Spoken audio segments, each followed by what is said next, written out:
So I got this set like cookie cutters from Shopee.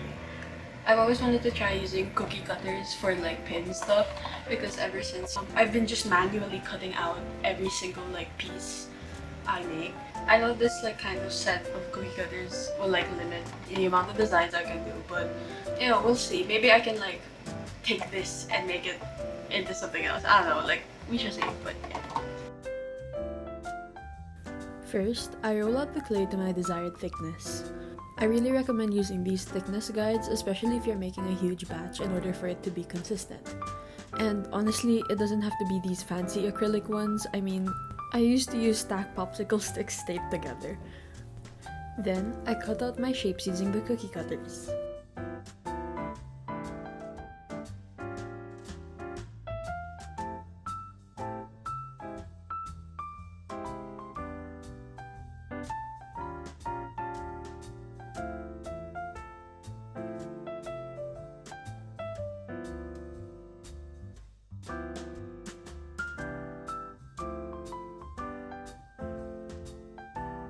Afterwards, using different tools, I modified the shapes a bit to my liking.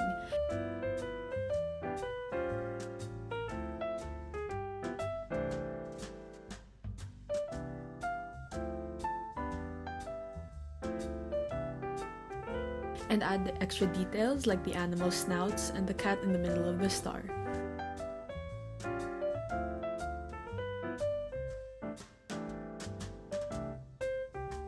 Okay, so sadly my like camera died in the middle of making these. Sorry, but yeah, I'm just gonna do it like a rundown of like what my plans are. And then I made 3 little animal ones, and for the cat I was like, wait, the bear, like I could just like make the ears triangles and make it into a cat. So that's why I made it, because my like whole branding is cats and I love cats.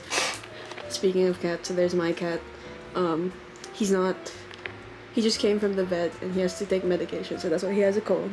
Anyways, and then I have these two, the flower and the star, which like I felt kind of uninspired, but I do want to do like some simple basic ones. So I did like a normal flower and then like a star with a cat in it, because again, I love cats. And lastly, this one is like probably like my like 100, wait, no, not 100, that's kind of low, like 1000 IQ moment, because I had a heart cookie cutter and I was like, I didn't really know what to do with it, but I was just like, wait, like what if I could shape it into angel wings? So then I did, and like I love it so much. It's so cute. It would be so cute to like make a bundle and it looks like this, so then it's like the animal has wings. So yeah, so yeah, that's like all of them combined, all of them so far, or my ideas so far. So I'm gonna let these dry, but I'm lucky kind of impatient, so I'm just gonna like use my hair dryer to like dry these. After drying, I sand the pieces loosely.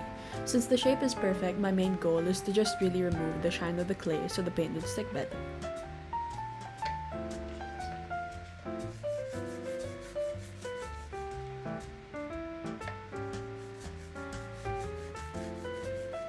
So now I'm gonna paint them.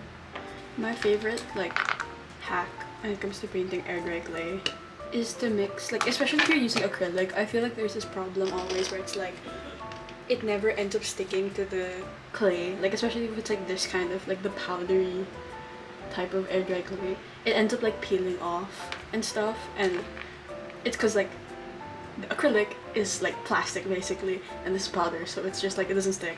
So my trick is to just mix the paint with like watered down clay, like to the point where like it's like a paste, and that way it sticks to the clay. And like I know it looks weird like the texture, but honestly when you add water it doesn't really make any difference, and I feel like it does make the paint more opaque too. So there's that bonus. I think the downside is just like it does make it lighter obviously because it's white clay. I mean, me personally I don't mind because like, well, I'm gonna paint anyways, or like pastel colors, but yeah.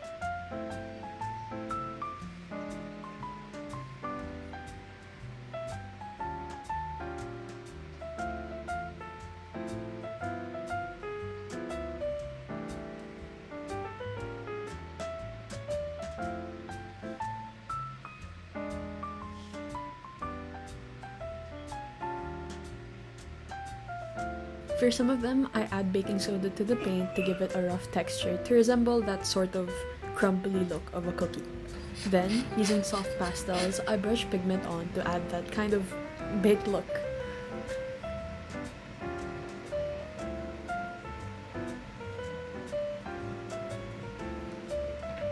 After, I spray each of them with a generous amount of matte varnish to protect the paint. Then, for the cookie pins, I use some UV resin mixed with the soft pastels to create the icing.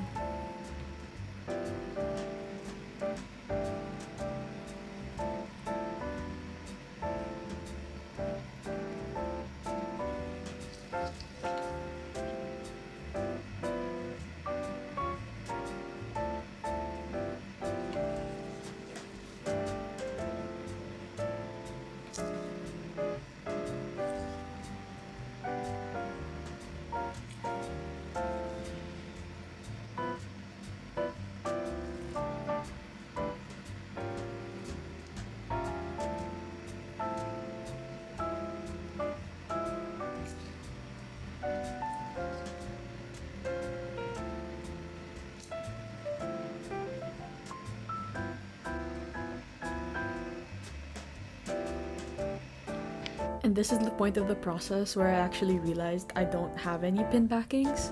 So, as they say, there are no mistakes, just happy accidents. So, we pivot and make hair clips. I attach the clay pieces using a 2-part epoxy glue. But it is very toxic, so I made sure to wear gloves, a respirator mask, and did it in a well-ventilated area. And don't worry, my kitty cats were all outside.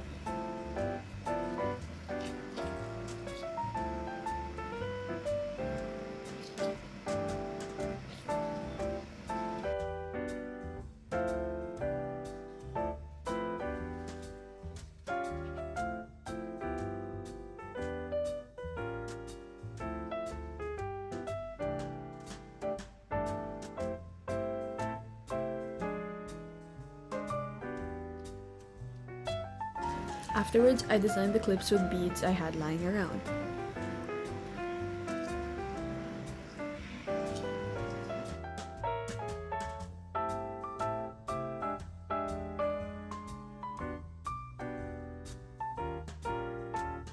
Lastly, I coated the front and the back with UV resin to protect the design and reinforce it to the clip even more.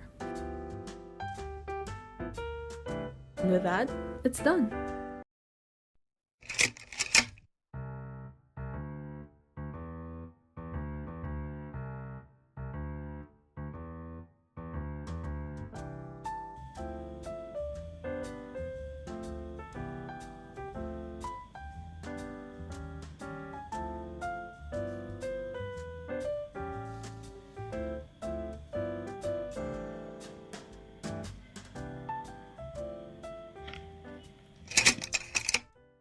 These are all the hair clips I made.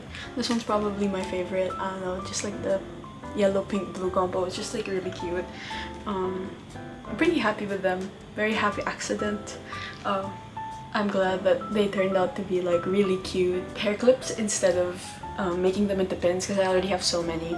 So yeah, I'm gonna be wearing these a lot. I guess like one thing I did learn by making this is like I can't, I don't know if you can really see, but it's already yellowing because of like there. Like, do you see those little yellow bits? I think they're already yellowing because of the epoxy, like the glue. So maybe next time I will like use it sparingly because I did use it to like level out like this gap because like the beads were like raised. So noted for that. But other than that, this is like pretty good because like usually this hairstyle is my go-to hairstyle, so I always have a clip-in, and to have like more that could fit like different outfits now. So yeah, thank you for watching this.